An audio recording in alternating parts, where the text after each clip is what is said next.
The most ridiculous stats I've ever seen. I get 154 damage, right? 53 res, 21 accuracy, insane crit and block, 44 pierce, and 100 pips and 25% pip conserve. In which this would be higher if I had a better wand. It's showtime!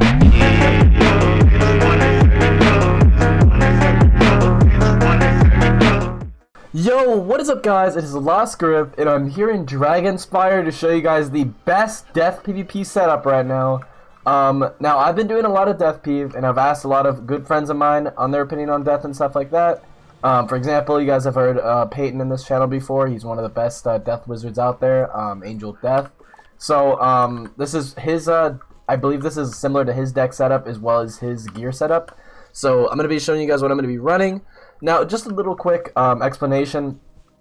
One of the most ridiculous things about this meta is how dumb death stats are. I'm getting literal, like, I'm missing plenty of stats because of my wand. I figured I'd make this video before I get my wand because I'm not really in the mood to go farming right now. But you guys know the difference. Hopefully, I'll put it up on screen whenever I go over it. But overall, this is gonna be the best death gear and potentially deck setup. Again, I always keep this as a warning in all of my deck setup videos. Make sure you make your own deck setup. Don't just copy people's. You'll notice if you make your own deck setup that it might not work off the bat. You might need to make it optimize your own like preference. Like for example, I run sunblocks in main, and I run a lot of blades in main. Some people might decide that they want to have a bunch more blades in main, or sorry, a bunch more blades inside, and then run some blocks inside or whatever, or like discard or not run elemental shield, you know what I mean? Like everybody's their own play style, so do not just copy someone else's deck setup. Just as a warning, I always try to keep that out there. If you're starting out as a death, don't just copy someone else, because again, that kind of just skips the step of like, you know, learning what deck setup works for you, what way you cycle that might like, you know, help you, you know what I mean? I don't know. That's just what I think. So here we go, let's just start with the gear. So right off the bat, I was unlucky enough to barely get any of my Merciless pieces from the Hall of Heroes and etc. Also a guide on farming that soon. So I have to craft pretty much all of it, or I had to craft pretty much all of it. So I have the crafted Merciless / Demiurge's hat. It's super good, you know, same reason as previously with my fire video. Just Merciless gear super fucking OP right now. There's really no reason not to use it if your gear setup can allow it.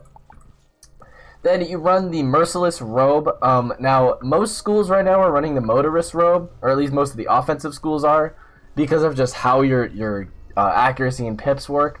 But luckily with Death, you can run the Merciless robe and get away with it. You get such dumb stats on this robe, and it's just crazy how good it is. So yeah, I highly recommend running the Merciless robe as well. Same deal with the Merciless boots. It's very strong, and I mean, just really good. Now, I run the Supreme Deadly Staff. This is the second best wand in my opinion. But, if you can run the Merciless Death Wand, I don't have it, and I haven't been able to farm recently. But it gives a lot of really good stats, which I'll show on screen right next to it. You get Pip Conserve, you get Block, you get all this stuff that's really helpful while getting the same stats. And the one thing, the downside about it is your Shad rating, but honestly, Shad rating is really unbalanced right now.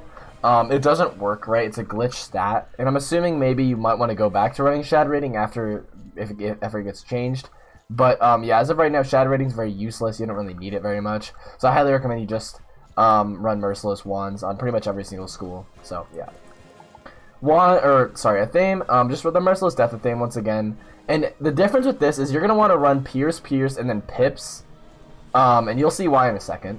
So run Pip Socket on this.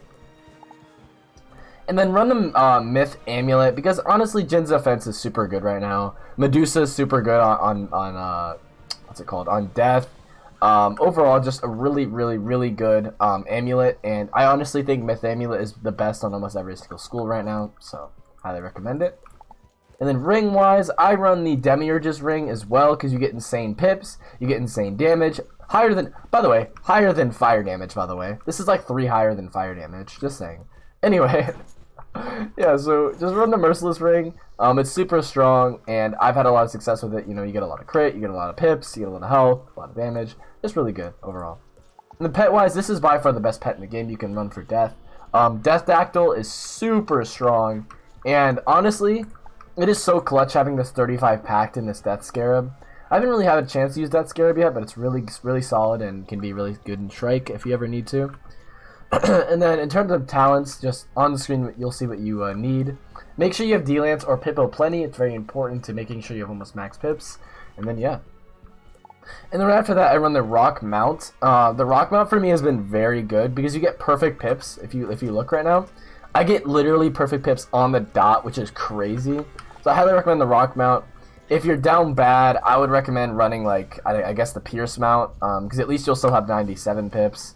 It's not awful or anything, but I would highly recommend trying to get the Rock Mount somehow. But yeah.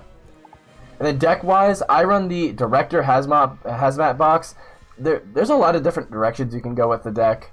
You can run an Omen deck. You can run a Bazaar deck.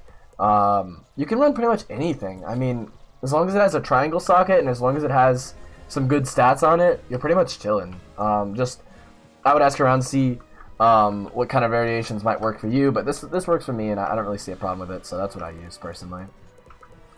Now a really quick stat overview once again. So 154 damage, 53 res, 21 accuracy, 557 crit, 500 block, should be like 550 or something like that, 44 pierce, and then 100 pips, and then 25 pip conserve, and then a 139 shad rating, which would be I think 120 with Merciless wand. Now deck setup. So this is what I run for deck setup right now. In my opinion, Death has more offensive capabilities than even Fire does. I literally think that Death does like probably double the damage that Fire does right now. Not only just because of stats, but because of their control of shields and how much Minotaur does, on top of their Doom-Oni combos, on top of their really good Shad, on top of their ability to blade without being punished, on top of their Dr. Vaughn, on top of their, you know what I mean? Like there's so many options to just literally one-shot you and pretty much just like get a bunch of offensive tempo. So I highly recommend playing a very offensive strategy with Death right now. So here's what I run. I run 4 stun blocks. You could run stun blocks inside if you want to. I run them in main personally. I just prefer it. I feel like I pull them easier. Run a few set shields. Run a few Jin's defense. I would run 4 or 5 Minotaurs. I think 5 is going to be the most success because you need to be able to pull them. They're a really solid early game option after you Blade and Aura. Run 2 Dark Packs. You can run 3 if you want to. I think Dark Pact is very good, especially on top of having the Death Factor one. Also, I run a Doom Oni as well because it's solid in a few matchups. I think Doom Oni is pretty good against like Ice and against like, you know, a few other schools. I haven't really got the chance to use it very often. Maybe it's just because I don't set it up properly, but I've seen it work really well for other people, so I highly recommend you try to make it work as well. I run 5 Shads. I think this is a perfect amount. I pull them whenever I need them. Sometimes I deck fail, of course, because Wiz. But, I mean, 5 always makes me pull them whenever I need it, usually. I run 4 Larcenies for the Death versus Death matchup. Death is one of the most popular schools right now in PvP, so I highly recommend getting 4 or 5 Larcenies in your deck. I run 4 or 5 Scales, depending on the queue. Just in case I play against a trap stack. But again, if I play against a trap stack, they'll die in like 3 hits. So I mean, it's just that simple, right? Alright, and then I run 2 Shrikes. I haven't really had to Shrike yet, only really to troll, but I mean. And then side, I run 4 Towers, 2 Triages, Myth Banshee, Earthquake, Medusa, a few Blades. I run a Feint. It's good. Sometimes Feint can be really good because you can Feint and then Jin's Defense, and sometimes it can be really punishing if they don't pull an Empower. So I like using Feint sometimes. It can be really clutch. It's almost won me games before. I run 2 Headless TCs because I don't really like spamming Headless. I think it's better to just Minotaur most of the time. I run one Dr. Vaughn because it does a lot. Actually, it literally does as much as it does more than Enchanted Wraith last meta, which is pretty crazy. It means if you get open a few buffs and Doom Oni isn't an option, this is pretty much a replacement for it. And it's pretty solid, so I highly recommend it. I run 4 Poisons for whenever people are shield spamming and I'm deck failing my Death Minotaurs. I run 2 Wraiths because sometimes it can be decent whenever it's wide open. I run 4 Elemental Shields for the Doom Oni Gambit. And then I run 6 weaknesses. So again, side is really up to you. My side can be a little bit wonky sometimes, so I'm not exactly sure if this is what everybody else does, but this is just what I've been using personally. I'm pretty sure this is not similar to what Peyton's running. But this is the main deck that a lot of people have been using. It's really successful. You don't really deck fail too much as long as you cycle properly. So overall, this is my death deck setup and everything. So I hope you guys enjoyed the video, and I hope you guys have a good rest of your day. Peace out.